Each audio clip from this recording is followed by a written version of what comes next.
Vice Chairman Roy Butler, Commissioner Roy Butler, and Executive Director in attendance John Mescal.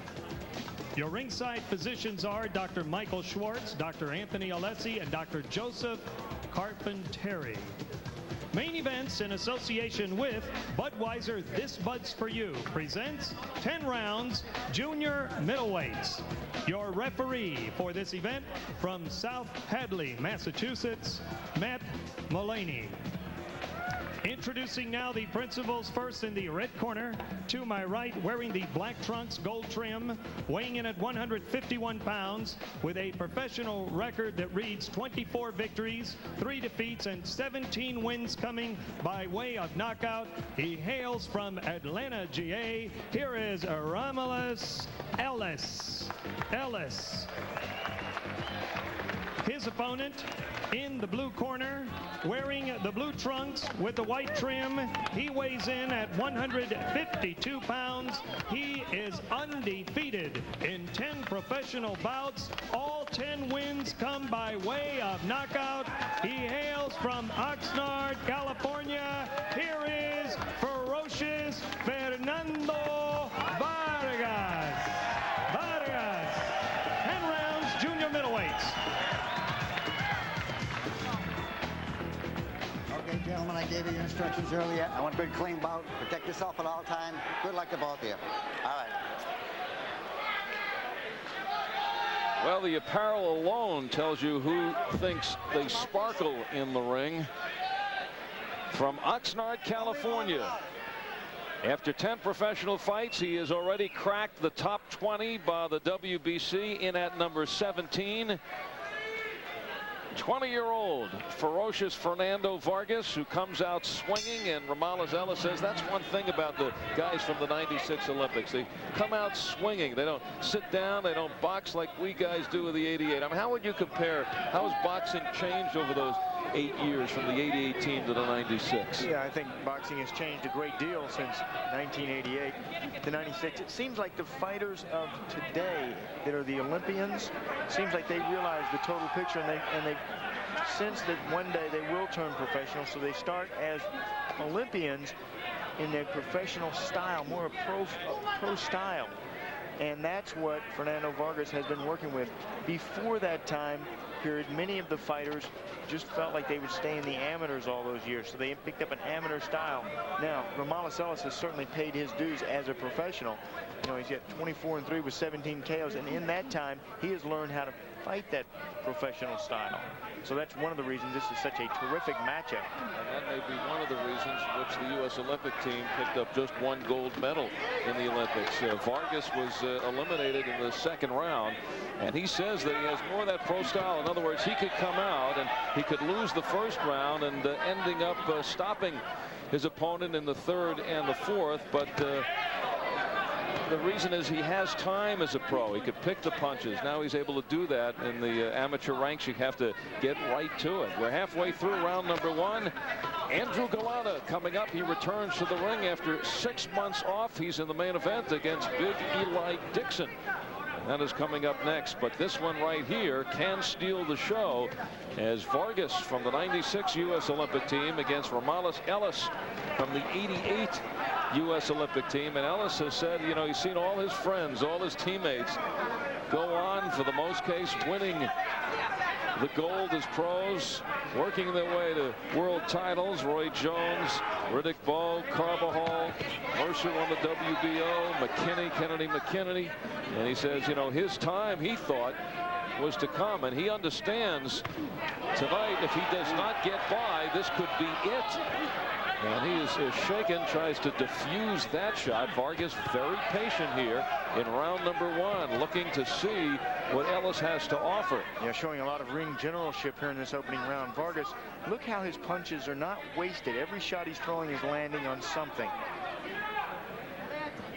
Romaris Ellis, who was handled by Lou Duva in his first 16 fights out of the gate, coming off the Olympics. Yeah, Duva knows him very well.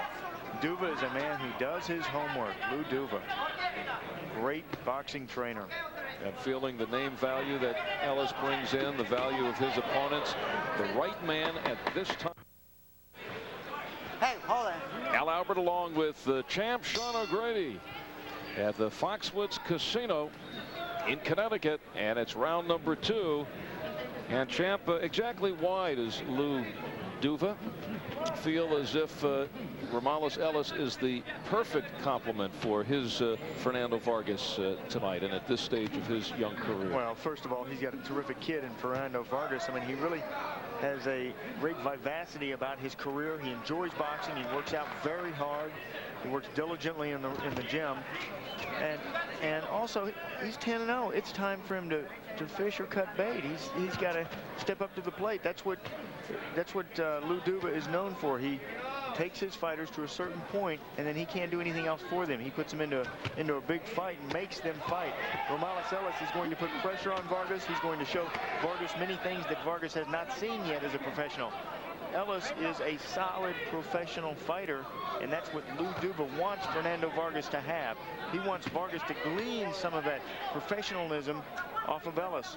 You can't get that, you know, facing the type of fighters that Vargas has faced up until this point in his career. But after 10 fights going up against Ellis, and you look at his last 4 fights, beats number 5 ranked Pedro Sanchez, beats Vince Phillips, who then goes on to win a world championship, fights a world championship fight against Raul Marquez, although he's taken out in the 4th, but it's Ellis who moves up to the junior middleweight division to take a title fight, and then in his last fight goes 12 tough rounds with world-class Daryl Coley before losing a decision after 12. Yeah, he is no slouch, but he is taking some shots. Vargas, very confident young man. And he has Ellis in trouble. Closing in is Vargas. Is that fight stopped? Yes, it is. Wow. Here in the 2nd round. The referee, Matt Mullally, stops the fight here in the 2nd. Right now, no arguments from Romalis Ellis. And Fernando Vargas, who's being very patient, just turns up the attack here in the 2nd and takes out the veteran.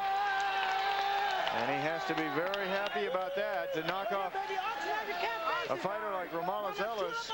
And the referee figuring, I mean, there is no standing 8 count. And Ellis was in sufficient trouble that he had to step in and stop it there. And Vargas does graduate tonight.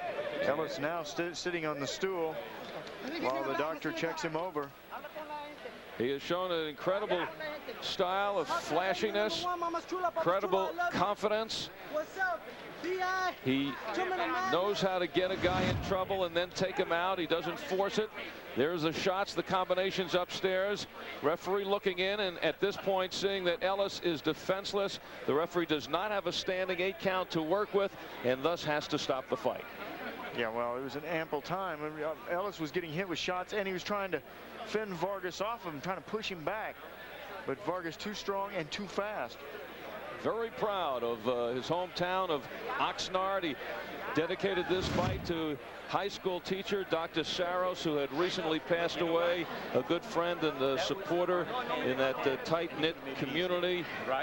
Robert Garcia, a champion out of Oxnard, and Fernando Vargas wants to join him eventually with a title belt around his waist as he goes impressively for his 11th straight win, and all by knockout. Let's get the official time into the ring with Mark Bureau. Ladies and gentlemen, the time, 1 minute, 56 seconds of the 2nd round. The winner by technical knockout and still undefeated, ferocious Fernando Vargas. In a shocker, in that it happened so quickly, but there you see Lou Duva in the background. He had handled Romalis Ellis early in his career, and Lou Duva is certainly a master in choreographing a career, and knew it was the right time for Vargas to face a name value.